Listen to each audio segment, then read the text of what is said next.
बरेचसे आमचे नकारात्मक झालेले आहे. त्यांनी माझे काही ठोस प्रश्न विचारले होते मी त्यांना, पण त्यांनी काही त्याचे उत्तर द्यायचे टाळाटाळ केलेले आहे. त्याच्यामुळं त्यांची माझी चर्चा काय सकारात्मक झालेली नाही. त्यांनी विचारलं, मी त्यांना विचारलं की बाबा आपण आत्महत्याग्रस्त शेतकरी जे आहे त्याला आपण किती रुपये मदत केली. आता 15 दिवस झालं तांडव चालू आत्महत्याचं, तर आपण काय मदत केली. तर ते त्यांनी 1 रुपयापर्यंत पण त्या कुटुंबाला मदत केलेली नाही. त्यांनी ते कबूल केले की 1 रुपया सुद्धा आम्ही शासन म्हणून त्या कुटुंबाला दिलेला नाही, त्या कुटुंबाची आत्महत्या झाल्या त्या आता. आणि दुसरी गोष्ट, जे शासनाच्या माध्यमातून शेतकऱ्याला मदत जायची होती ते मदत आणखीन गेलेली नाही. माझी पुढली भूमिका, मी आंदोलनावर ठाम आहे. जोपर्यंत मला सरसकट कर्जमाफी, ओला दुष्काळ आणि ही NDRFच्या विम्याचे ते ट्रिगर आहेत ते पिकअपने अहवाल बाजूला काढून सरसकट विमा दिल्याशिवाय मी माझ्या प्रश्नापासून मागे सरकारणार नाही.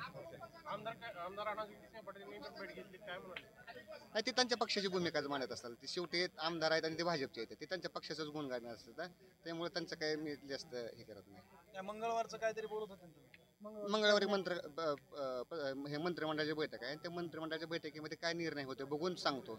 आता म्हणजे किती खोटं बोलायचे हे असतं की KYCचा विषय आला, त्यांनी सांगितलं तसे कलेक्टर साहेबांनी की KYC आपण ही कॅन्सल करू.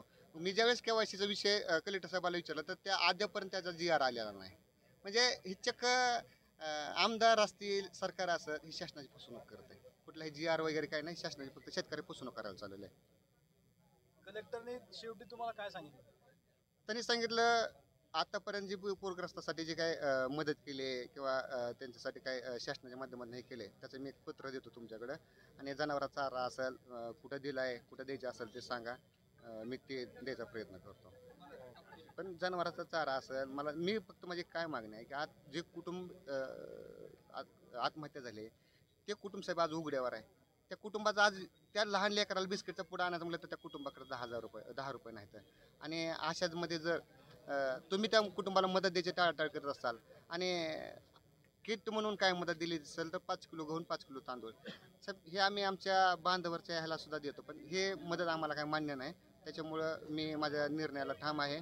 मी मंगळवारपर्यंत मंत्रालयाची काय बैठकीची वाट बघतोय. मंगळवार जर नाही आला तर मी मंगळवारपासून अन्न पाण्याचा त्याग करून मी माझं शेतकऱ्यासाठी जीवन संपवणार.